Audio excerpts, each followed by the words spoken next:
अब यहां पर ब्रह्मा जी रचना का कार्य कर रहे हैं। जब कुछ भी ठीक से सफल नहीं हो रहा तब ब्रह्मा जी ने भगवान का ध्यान किया, तो ब्रह्मा जी के दाहिने हिस्से से स्वयंभू मनु यानी पुरुष, बाएं हिस्से से शतरूपा यानी एक स्त्री की रचना हुई। इनकी 5 संतानें हुई, देहूति, प्रस्तुति, आहुति और उत्तान, पादर, प्रियव्रत। 3 बेटियां, 2 पुत्र। अब संसार इन्हीं के साथ आगे बढ़ता है। उत्तानपाद को राजा बनाया गया। इनका विवाह सुनीति नामक कन्या से हुआ, पर कोई संतान नहीं हुई, तो दूसरा विवाह कराया गया सुरुचि नामक कन्या से। अब वो इतनी सुंदर कि उसकी सुंदरता के आगे राजा सब कुछ भूल जाए। अब लीला देखिए, दूसरा विवाह कराया गया था कि संतान नहीं हो रही थी पहली पत्नी से। यहां सुरुचि गर्भवती हुई, वहां सुनीति भी गर्भवती हुई, दोनों को पुत्र हुए। सुनीति से जो पुत्र हुआ उसका नाम था ध्रुव, और सुरुचि से जो पुत्र हुआ उसका नाम रखा उत्तम। दोनों बच्चे बड़े होते हैं। अब यहां पर एक दिन राजा जीतकर युद्ध से वापस आए। सबसे पहले सुरुचि के पास गए। अब कमरे के अंदर है, सेवकों से कह दिया किसी को कमरे में मत आने देना। अंदर राजा है, रानी है, उत्तम है, पारिवारिक समय बिता रहे हैं। ध्रुव जी को पता चलता है, वो तो बहुत प्रसन्न हुए, पिता जीत कर आए हैं। दौड़ते हुए आते हैं, पूरे महल में आवाज आ रही है, पिताजी पिताजी पिताजी। कमरे के अंदर प्रवेश करते हैं। अब बेटा है तो सेवकों ने भी नहीं इतना रोका। शुरू में कहते हैं 1-2 बार नहीं जा सकते, पर वो जब नहीं मानते तो उनको लगता है बेटा ही तो है, क्या करेंगे। तो उनको लगा बेटा ही है, तो उन्होंने अंदर जाने दिया। वो जाते ही सबसे पहले अपने पिता की गोद में बैठते हैं। अब सुरुचि को अच्छा नहीं लग रहा। उसने कुछ देर तो देखा, कुछ देर बाद उसने हाथ को पकड़ा और नीचे धकेल दिया। अब यहां ध्रुव अपने पिता को देख रहे हैं कि वो कुछ नहीं कह रहे।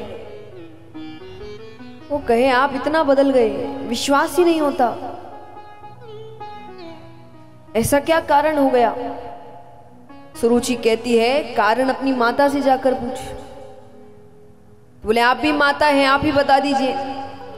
उन्होंने कहा क्योंकि ये राजा है, राजा रानी के पास आते हैं, दासी के पास नहीं। वो कहे मेरी माता दासी नहीं है, वो महारानी है। बोले थी, अब वो स्थान मुझे दे दिया गया है और तुम्हारा स्थान मेरे पुत्र उत्तम को।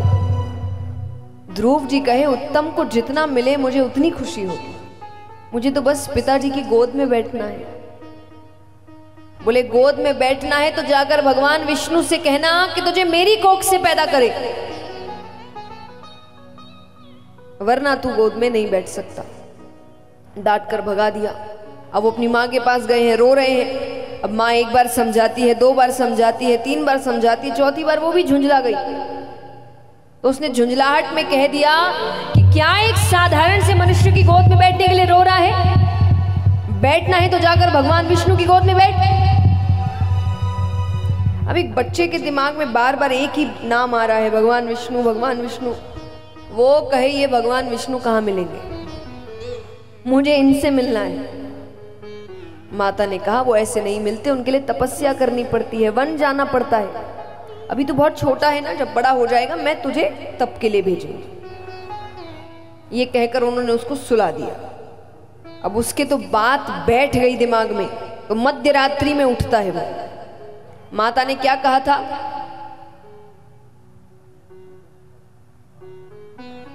कहा विष्णु भगवान कैसे मिलेंगे,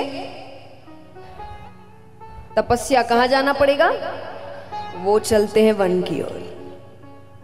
अब वो वन की ओर गए, भगवान डर गए। भगवान यहां पर कहे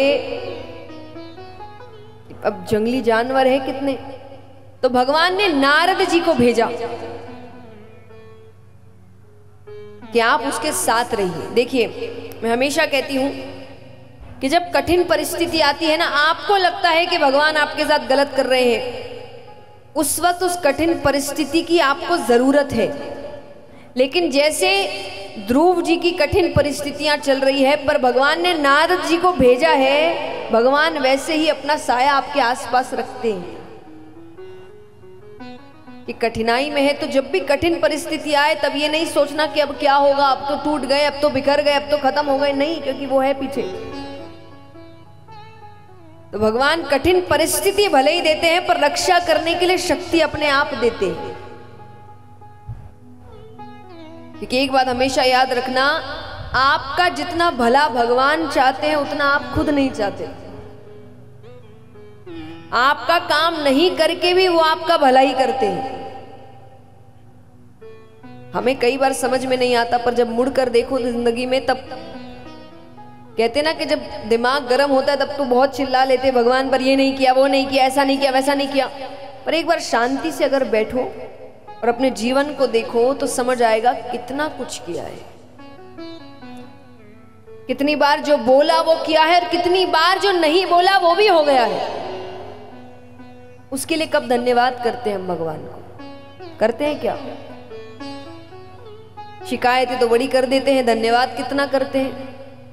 भगवान कहेंगे कि क्रोधित होने के लिए तो आ जाता है, गालियां देने के लिए तो आ जाता है, ये नहीं किया, वो नहीं किया, ऐसा नहीं किया, और जब काम करता हूं तब क्या?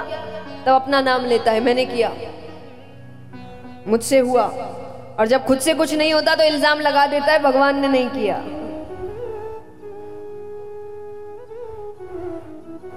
तो जितने अच्छे से शिकायत करते हो उतने अच्छे से धन्यवाद भी करो कि आपने बहुत कुछ दिया है।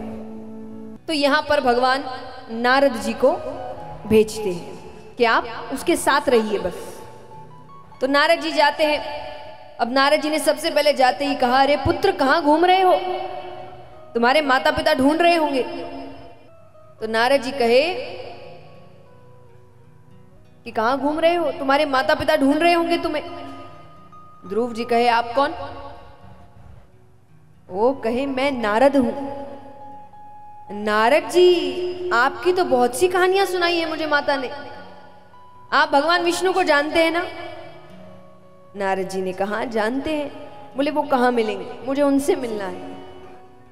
नारद जी ने कहा कि तुम जीवित नहीं मिल सकते, वो क्षीर सागर में रहते हैं, वहां कोई जीवित नहीं जा सकता। ध्रुव जी कहते हैं, मुझे मृत्यु का भय नहीं है, पर मुझे जीवित ही मिलना है।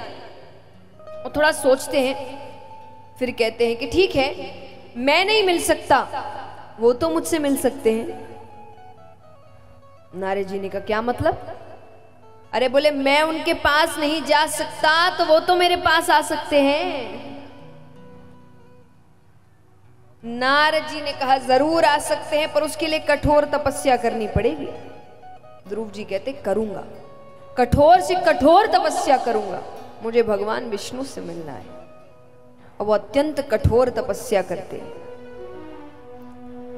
और अंत में जब तपस्या बहुत कठोर हो जाती है, सब देवी देवता भगवान के पास जाते हैं कि प्रभु उस बच्चे की और परीक्षा मत लीजिए, अब उसको दर्शन दे दीजिए। और फिर वहां साक्षात परम पिता परमेश्वर भगवान विष्णु प्रकट होते हैं। अब भगवान कहते हैं कि पुत्र उठो, देखो मैं आ गया। ध्रुव जी इतने प्रसन्न होते हैं कि भगवान को सीधा गले लगा लेते हैं। भगवान उनको अपनी गोद में बैठाते हैं। भगवान कहते, कहो क्यों बुलाया मुझे? ध्रुव जी कहते हैं, मेरे पिता मेरी माता के पास क्यों नहीं आते?